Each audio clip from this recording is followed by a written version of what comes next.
tells you to do this, then Surah B is to be ignored. Now we might scoff at this and say, oh, isn't that convenient? But again, from a Christian point of view, we have the doctrine of progressive revelation.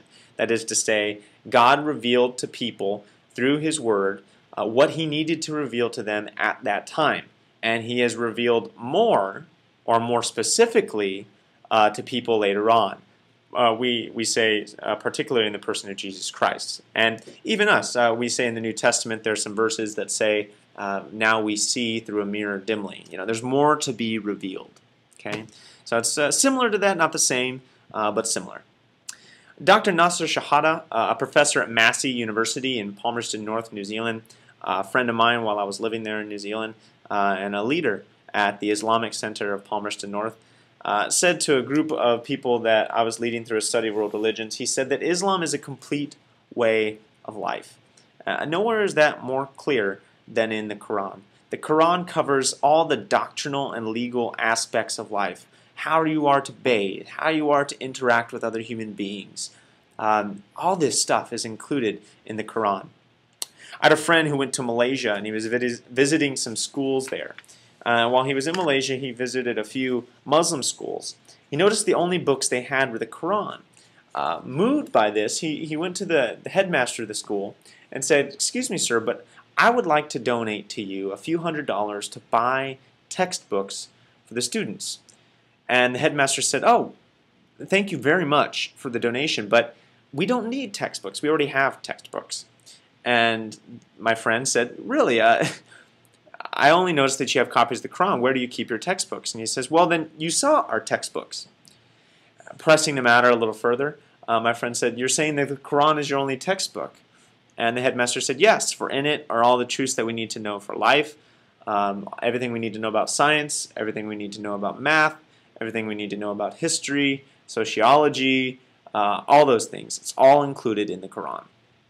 Now again, we might scoff at this, but there are some specific ways that the Quran attempted to, in the time of Muhammad, reveal some things about mathematics and science and all that. Of course, there are some things that have been later proven wrong, but there are some tricky interpretations that Muslim leaders employ to say, well, Muhammad wasn't talking about this or all that. But yeah, they use it for everything. Now, this doesn't apply across the board. It's not that every Muslim is told to ignore everything they learn in school and instead to say the Quran is right. That's not true. But it is enough to say that the Quran attempts to cover every aspect of life. Now, the Quran is not the only writing that Muslims adhere to. Although not authoritative like the Quran, although not specifically and only the Word of God, the Hadith and the Sunnahs are also to be reflected upon, referred to in discussions of belief and practice in Islam. The Hadith include laws and prescriptions, a discussion of the laws and prescriptions by Muhammad and his disciples. So they look at the Quran and they kind of comment on how that applies in life.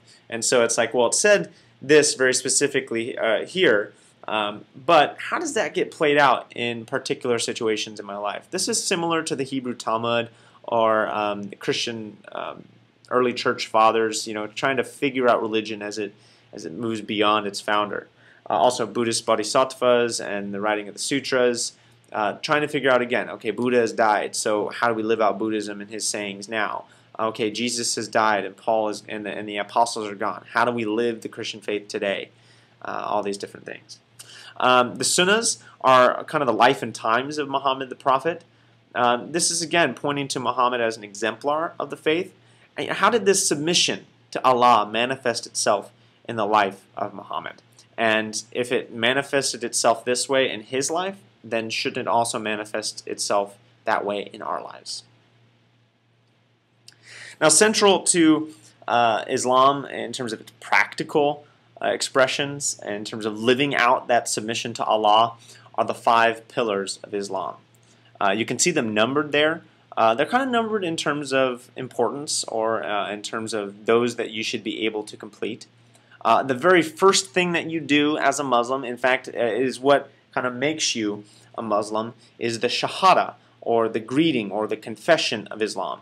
Now, it's the central pillar of Islam, and it's really the only orthodoxy-focused um, pillar of Islam. The other four you will see are more oriented towards practice or praxis, the orthopraxy.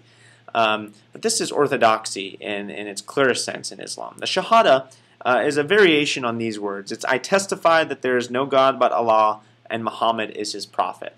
Some of you may say, Ken, did you just become a Muslim? No, I didn't. You're supposed to say this and recite it.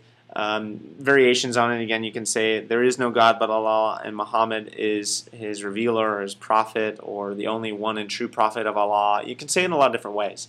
No matter how you say it, the idea is that you're supposed to say it with intent and belief. You're also supposed to say it in a gathering of witnesses, typically other Muslims. So no, I did not become a Muslim. It's not some mystical incantation. It's just a way to say and to confess your belief, much like Christians say the Apostles' Creed. And we always say the Apostles' Creed before baptisms in my church, and so this might be akin to that in my church, in the Lutheran Church. Now the second pillar is the salah, or the prayer. This is something we're very quote-unquote familiar with, or at least, again, in our imagination we go, I can picture Muslims doing prayers. Now we're going to talk more in depth about these later, but the central idea here that Muslims pray 5 times daily, and that's the second pillar. It's the second most important thing about being Muslim, is to pray 5 times daily. Now the third pillar is zakah, or zakst. This is kind of your donations, your almsgiving, your charity. In Christian circles we call it the tithe, and the tithe comes from the idea that you're supposed to give 10% of your earnings of what you own. Now in Islam you're required to give 2.5% of your assets, so that which you own after you've spent all your money. Now some people criticize this and say, oh, they're not really generous. You know, Muslims are required to give that 2.5%, but you'll find that a lot of Muslims give even more than that. And they choose to do that because it's an even greater example of devotion to Allah. And also they look to help their brothers and sisters and even non-Muslims in giving to charity. We have the Red Cross. We're very familiar with the Red Cross here in America. But there's also the Red Crescent, which is kind of a Muslim arm of the Red Cross. And it's a very active arm of the Red Cross, something very active in Japan after the earthquake and tsunami and nuclear disaster there. Now the fourth pillar is the Psalm, or fasting.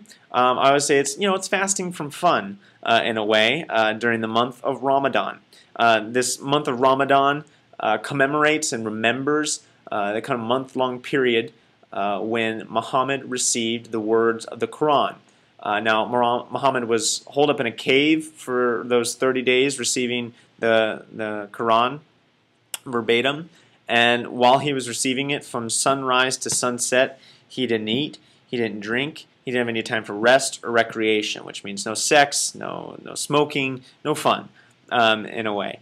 Now, you do this from sunrise to sunset. If you're old or infirm or pregnant or young, you're not required to do this. But once you get to a certain age, if you so choose to participate in the psalm, you can do a soft psalm in a way, which is just give up on food and you can continue to drink, or you can do a full psalm.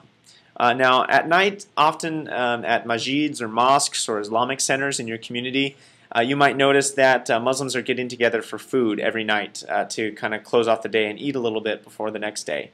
This is a typical practice. It's an opportunity for a social gathering, and it's also time to say, hey, we made it through one more day. Let's do this again. Included in this psalm or fasting in the month of Ramadan is Eid al-Fitr, which is the fast breaking. It's a huge Muslim feast, one of the greatest times of Muslim celebration in their kind of liturgical year, you might say. This was a very popular time for people to gather at mosques and in family homes and all that, and really break their fast with a huge meal. You might think of American Thanksgiving. This is just a time to say, thank you, Allah, for getting us through this time. Thank you for the Quran. Thank you for the food that you set before us. Thank you for our family. Thank you for all of this. And it's a time of celebration. Right now, a lot of traditional Christians are going through the season of Lent. They're coming to the end of the season of Lent. I've got friends that have given up chocolate. Pardon me. friends that have given up chocolate or sweets,